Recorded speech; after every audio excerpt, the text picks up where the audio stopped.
She never imagined that one single morning would destroy everything she had built. Officer Claire was known for being tough, disciplined, respected, sometimes even feared. But on that day, in front of the courthouse, something snapped. A misunderstanding, a rush of anger, a decision made in seconds, and her entire career was about to collapse before her eyes. Before we dive into this unbelievable true story, make sure to like this video and subscribe, because what happens next will make you question everything you thought you knew about justice. It was early morning in downtown Birmingham. The sun had barely risen, and the city was already restless. Officer Claire adjusted her uniform in the mirror of her patrol car, checking every detail with precision: the badge, the gun, the body cam. She didn't know why, but that day, her heart felt heavy. She had argued with her superior the night before and was still angry. Her mind wasn't focused, her spirit wasn't calm. Across the street, a man in a dark suit walked slowly toward the courthouse. He wasn't in a hurry.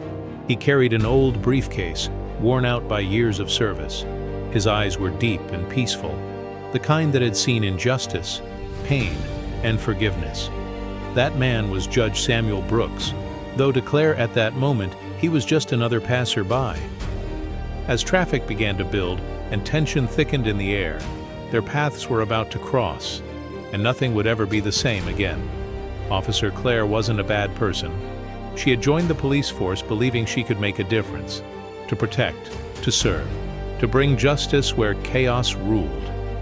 But years on the streets had hardened her. Every day felt like a battle. Criminals, disrespect, endless pressure from superiors who never saw her worth. That morning, as she patrolled near the courthouse, she felt invisible again. Her shift was supposed to end in an hour, yet dispatch called for her presence downtown. Routine security, they said. But to Claire, it was just another sign that no one cared how exhausted she was. She parked her car beside the courthouse steps, took a deep breath, and looked around. Crowds moved like waves, lawyers, clerks, citizens, all rushing in different directions. Her gaze locked on one man, calm, slow, hands behind his back, walking as if time itself bowed to him. Something in her mind whispered, "He's ignoring the line, disrespecting authority." And that's when frustration started to twist into something darker. Judge Samuel Brooks had spent his life believing in justice, not just the law written in books, but the kind that came from the heart. He was known for being fair, calm, and deeply human. He often said, "The measure of a person's strength isn't in how they act when respected, but how they act when provoked." That morning, he was due to preside over a sensitive case involving police misconduct. He walked toward the courthouse slowly, carrying files filled with evidence, testimonies, and broken trust. For him, it was just another day in service of truth. But as he approached the steps, he noticed an officer watching him intently, a stare sharp enough to cut through peace. He nodded politely, offering a small smile, as he always did to those in uniform. Yet instead of returning the gesture, Officer Claire's hand tightened around her baton. To her, he wasn't a respected judge in a tailored suit. He was just another face in a crowd, one that she had decided wasn't showing enough respect. It happened in seconds, the kind of seconds that rewrite a lifetime. Claire called out to him, her tone sharp, commanding. "Sir, you can't stand there," she barked, even though he wasn't blocking anyone. Judge Brooks turned, confusion soft in his eyes. "I'm sorry, officer. I'm heading inside," he replied calmly. But calm was gasoline to her frustration. She stepped closer, misreading his composure as defiance. "Don't talk back to me. Show me your ID." Her voice rose, echoing across the courthouse steps. People started watching. Phones lifted. The air thickened with disbelief as tension spiraled out of control. Judge Brooks tried to explain. "Ma'am, He didn't finish. Her baton hit the ground first, then her hand struck his arm, shoving him backward. The crowd gasped. The sound of impact was louder than the city itself. And in that moment, the uniform she wore became a weapon, not of justice, but of rage. The crowd erupted. Someone shouted, "She's attacking him!" And within seconds, phones were out, recording every frame. The once calm courthouse stairs turned into a storm of screams and disbelief. Judge Brooks stumbled but didn't fight back. He raised his hands, his voice steady, yet trembling. "Please, there's been a misunderstanding." But the moment was already gone. Claire's adrenaline drowned out reason, her training replaced by fury. "Get down!" she yelled, forcing him toward the ground as cameras flashed and people begged her to stop. An elderly woman cried out, "He's the judge! That's Judge Brooks!" The words didn't register, not yet. In Claire's ears, all she heard was chaos, defiance, and the echo of her own authority slipping away. When backup arrived, it was too late. The scene was frozen. A respected judge on the ground, a police officer panting, surrounded by a sea of horrified faces. Time slowed down. The sound of sirens faded, the shouting turned into a distant hum. Claire stood there, breathing heavily, eyes wild. And then she finally looked at him. Judge Brooks was still on the ground, not resisting, not angry. He simply met her gaze, calm, steady, full of sorrow rather than rage. And in that silent exchange, something inside her cracked. Her baton slipped from her fingers. Her breath caught in her throat as realization began to dawn. The man she had humiliated in front of dozens wasn't just anyone. He wasn't the disrespectful stranger she imagined. He was someone who had dedicated his life to the very justice she was supposed to defend. The officers arriving on scene hesitated when they recognized him. "Judge Brooks?" one whispered. The weight of that name hit Claire like a bullet. Her body froze. Her mind screamed for time to rewind. But the damage was already written in history. Judge Brooks slowly reached for his briefcase, his hands trembling, not from fear, but from heartbreak. The old leather case opened halfway, and a small badge slipped out, landing on the pavement. The sunlight hit it just right, reflecting the engraved words, "United States Federal Judge." Every sound seemed to vanish. The crowd went silent. Even the officers who had just arrived stood frozen, staring at the badge glinting between them. Claire's lips parted, her face pale. She blinked twice, as if refusing to believe what her eyes were seeing. Her chest tightened, her knees felt weak. No, that can't be," she whispered, her voice cracking. Judge Brooks didn't move. He simply picked up the badge, dusted it off, and said softly, "I tried to tell you, officer, but you didn't want to listen." The words pierced her like a blade. She wanted to apologize, to explain. But what could possibly justify what she'd done? In that single instant, the badge on the ground became a mirror, showing her not the power she thought she had, but the truth of who she'd become. No one dared to speak. The world seemed to stop as Judge Brooks stood slowly, dignity intact even after humiliation. Claire's hands trembled, her breath was shallow, the gravity of her mistake suffocating her. The other officers stepped back, unsure whether to comfort her or to arrest her. Reporters began to appear at the edge of the crowd, cameras flashing, microphones raised, capturing the fall of an officer and the grace of a man who refused to retaliate. Claire's training told her to control the situation, but the situation had already consumed her. Her mouth opened, but words refused to come. The judge, with quiet authority, said, "You wear that badge to protect people, not to harm them." Her eyes filled with tears, not of anger this time, but of shame. The silence that followed was heavier than any punishment could ever be. It was the kind of silence that stripped away illusions, leaving only truth. And that truth was being recorded by hundreds of eyes, and by one lens that would soon broadcast it to the entire nation.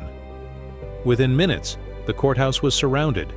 News vans screeched to a halt, reporters rushed in, and live cameras began broadcasting before anyone could take control. The story was already out. Police officer assaults federal judge. No edits, no context, just the headline. Raw, explosive, and irreversible. Claire's radio buzzed violently with orders from command, but her body wouldn't move. She stood frozen, the flash of cameras blinding her, every click echoing her downfall. Voices cut through the air. What happened? Is that the judge? Was it racial? The judge, still composed, refused to speak to the press. He simply said, "Not here. Not like this." And then he turned, walking up the courthouse steps with quiet strength, each step heavier than justice itself. Claire's partner tried to pull her away, but she shook her head. "I'm not running," she whispered. Her hands were still shaking as she realized she wasn't just facing an investigation. She was facing the entire nation. The cameras followed her face as she turned toward them, and in that single image, the crying officer and the calm judge, the internet found its next viral storm. Inside the marble halls of the courthouse, whispers spread faster than the echo of footsteps. Clerks paused mid-task, attorneys stopped in the corridors, and security guards exchanged nervous glances. Everyone had heard what happened outside, and now, the man at the center of it all was walking among them in silence. Judge Brooks entered his chambers without a word. He closed the door behind him, set his briefcase on the desk, and just stood there for a moment, the weight of humiliation pressing down on his shoulders. Not because of the pain or the insult, but because he had seen, once again, how easily anger could destroy a soul. Meanwhile, downstairs, the officers gathered in uneasy clusters. Claire sat on a bench, staring at her trembling hands, unable to meet anyone's eyes. Her radio crackled. "Internal Affairs is on the way." Each syllable hit her like a verdict. From behind the glass walls, courthouse employees whispered her name. "Is that her? The one who hit the judge?" Her world, the world of authority and order, was collapsing piece by piece, replaced by judgment, gossip, and shame. And somewhere above, in his quiet office, Judge Brooks prayed. Not for revenge, but for mercy. By noon, the story had spread across every police precinct in the state. Phones rang non-stop. Screens flashed headlines that made even the most seasoned officers stare in disbelief. At headquarters, Chief Daniels watched the footage in silence.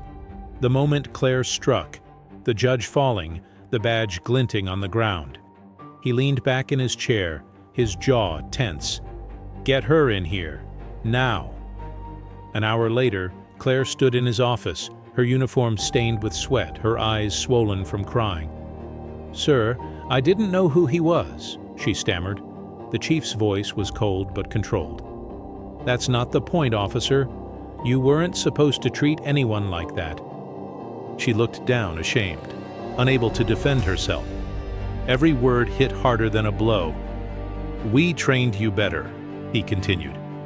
"You disgraced the badge and humiliated this department in front of the entire nation." Her badge was removed from her chest. The sound of metal scraping against fabric echoed through the room. It was the sound of her career ending, one she had sacrificed everything to build. When she left the office, reporters were waiting outside the building, shouting her name. But this time, she didn't look up.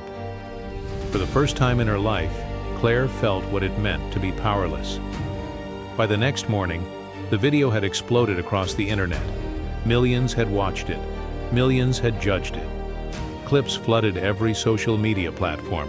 Slow-motion replays, captions screaming, "Racist cop beats black judge."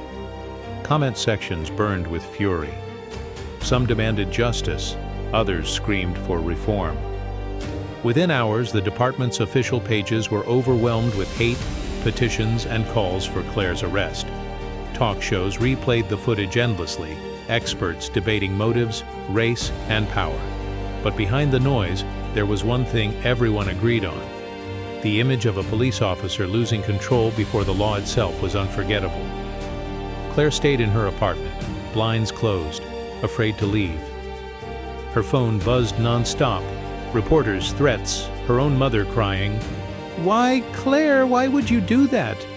She tried to explain to herself, but there were no words, only shame, fear, and regret. The uniform that once made her proud now sat folded on her couch like a ghost of who she used to be. Meanwhile, Judge Brooks watched the same chaos unfold on the news. He saw the anger, the division, the hatred spreading like wildfire. And he knew this wasn't justice, it was vengeance. And vengeance never heals. The following week, Judge Brooks sat alone in his chambers. Stacks of letters from across the country filled his desk. Messages of support, demands for punishment, even threats. Everyone wanted to know one thing: would he press charges against the officer who humiliated him? He stared at the photo on his desk, his late wife, smiling softly beside him. She had always told him, "Justice without mercy is just another form of cruelty." Those words echoed in his mind like a whisper from heaven. The legal process was clear. Claire had assaulted a federal judge, and the penalty could destroy her life completely. But the moral path, that was different. He remembered her eyes that day, filled not with hatred but with confusion and pain. He remembered how quickly anger had turned into regret. So he called the district attorney and said only one sentence: "I don't want to see her in prison. I want to see her change." That decision sent shockwaves through the system. Some called him weak, others called him divine. But to Judge Brooks, it wasn't about reputation, it was about redemption. He believed even broken souls could find their way back to the light, if someone was willing to forgive. Claire sat in front of the disciplinary board, her hands clasped tightly together. The room was silent except for the ticking of a clock, each second dragging her closer to the inevitable. The faces across the table were cold, unreadable. Her entire service record, her commendations, her mistakes, everything was laid bare in front of her. The chief cleared his throat. "Officer Claire Reynolds," he said formally, "effective immediately, you are terminated from the Birmingham Police Department." The words hit harder than any punishment she could have imagined.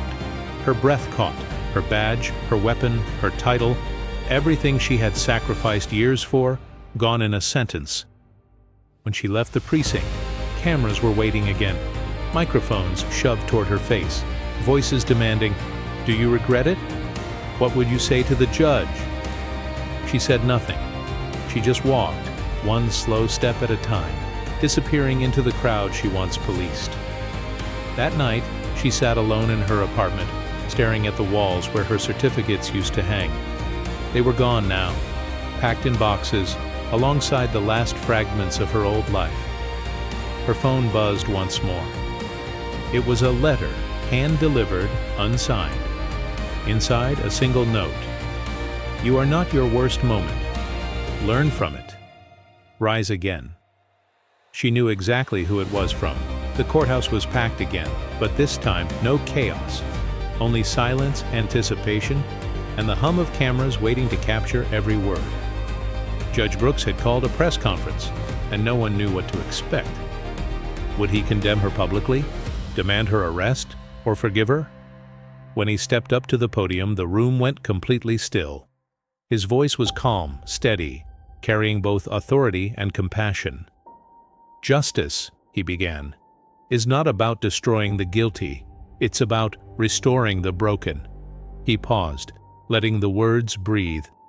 "Officer Reynolds made a grave mistake, one that cannot be ignored, but I have chosen not to press criminal charges. Instead, I ask for something harder, that we, as a society, look deeper than punishment." A murmur ran through the crowd. Some reporters looked confused, others emotional. Judge Brooks continued, "We talk about reform, equality, and accountability. Yet none of it matters without forgiveness. I do not excuse what happened, but I refuse to let hatred write the final chapter." When the conference ended, every headline changed. It was no longer "Judge attacked by cop," but "Judge forgives the officer who beat him." And that single act of mercy began to shift the tone of the entire nation. Claire watched it live from her apartment, tears streaming down her face. For the first time in weeks, she allowed herself to breathe. The press conference became a symbol, not just of forgiveness, but of transformation. Television networks replayed it for days. Commentators, pastors, teachers, and even activists began to quote the judge's words. Justice is not about destroying the guilty, it's about restoring the broken. Across the country, conversations began shifting. For the first time, people were talking not just about race or power, but about the possibility of grace in a world addicted to outrage. Police academies invited Judge Brooks to speak about restraint and empathy. Churches held sermons about forgiveness, using his message as inspiration. Even social media, a place built on conflict, turned for a brief moment into a space for reflection. Meanwhile, Claire stayed silent. She didn't seek interviews or pity. She volunteered quietly at a local youth center, teaching teenagers about choices, control, and the dangers of letting anger win. When people recognized her, she didn't hide. She simply said, "I'm learning." And maybe that was the most powerful message of all, that change doesn't begin with a headline. It begins with humility. Months passed before Claire gathered the courage to face him again. The courthouse steps, the same place where everything had fallen apart, now felt heavier than ever. She stood there, clutching a letter in her trembling hands, rehearsing 1,000 apologies that never sounded right. When Judge Brooks finally appeared, he was alone, carrying his briefcase as always. He stopped when he saw her, his expression unreadable but kind. Claire took a deep breath. "Judge Brooks," she began, her voice soft but steady, "I came here to say, I'm sorry. Not for the cameras, not for the press. For you." She paused, her eyes welling up. "You showed me more mercy than I deserved. You reminded me what this badge was supposed to mean. I lost it, and I lost myself. But your forgiveness gave me a reason to try again." The judge nodded, his gaze firm yet warm. "Claire," he said quietly, "you can't undo the past, but you can live differently because of it. That's what redemption is." Tears rolled down her cheeks as she handed him the letter. "I wrote this to thank you, but also to promise that I'll spend the rest of my life trying to honor the justice I once betrayed." He accepted it, smiling gently. And for the first time since that terrible day, she felt peace. Judge Brooks waited until he was back in his chambers to open the letter. The paper was simple, but the words carried the weight of transformation. Claire had written about her sleepless nights, her guilt, and the faces of those she'd once sworn to protect. She confessed that losing her badge had taught her more about justice than wearing it ever did. When he finished reading, the judge placed the letter beside his Bible and closed his eyes. He whispered, "Forgiveness is not forgetting. It's freeing both souls from the chains of one moment." The next morning, he called the local academy where he lectured part-time and made a request. He wanted Claire to assist him in a new program, one designed to teach young officers emotional discipline, empathy, and the true weight of authority. When Claire received the call, she couldn't believe it.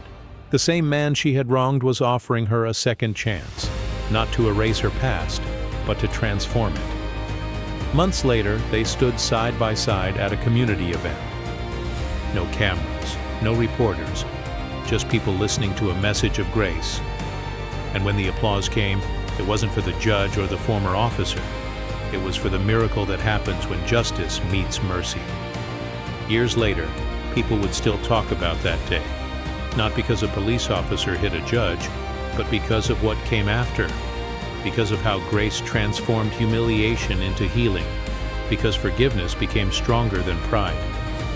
Judge Brooks retired peacefully, leaving behind a legacy that went far beyond the courtroom. Claire continued her work in community reform, mentoring young officers who had once seen the badge as a weapon, not a responsibility. Her story became a reminder whispered in every training room. Power means nothing without compassion. One afternoon, she visited the courthouse again. This time, not in uniform, but in peace. She stood on those same steps, eyes closed, and whispered a prayer of gratitude. The ghosts of the past were gone. Only the lessons remained. And somewhere in that stillness, justice smiled. Not the kind written in law books, but the kind that lives in hearts brave enough to forgive. If this story touched you like this video, share it with someone who needs to hear it, and don't forget to subscribe for more stories that prove how one choice can change everything.